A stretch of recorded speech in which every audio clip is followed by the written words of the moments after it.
Hello guys welcome back to my new mini vlog. आजको ब्लगमा चाहिँ देखाउनु गइरहेको छु चटपटेको लागि प्याज टमाटर खुर्सानी काट्नुको लागि तयारी गरेको छु।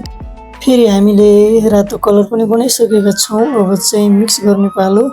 अब चाहिँ एकदमै रमाइलो तरिकाले मिक्स गरिरहेको छौँ। निम्बु अनि कलर हालेर हैन फेरि हामीले मजाले मिक्स गर्दैछौँ। मैले चाहिँ मिक्स गरिरहेको छु, अरूले चाहिँ हेरिरहेछन्। पछाडि मेरो दिदीले खाइरहेछन्, मम्मी सुत्नु भएको छ अनि हजुर मम्मी पनि आफ्नै काममा व्यस्त हुनुहुन्छ।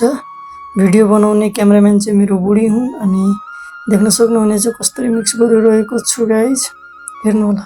A few moments later.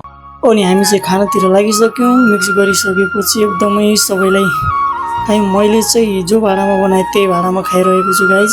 अब यसमा हालिदिएको छु सबैलाई। अब एकदमै पिरो पनि एकदमै पिरो भएको होइन, साँच्चीकै खाँदा खाँदै लास्टमा आँखाबाट आँसु नै आयो, साह्रै पिरो थियो। अनि लास्टको भिडियो चाहिँ बनाउन पाएन, सबै व्यस्त भएछ। Okay bye bye guys.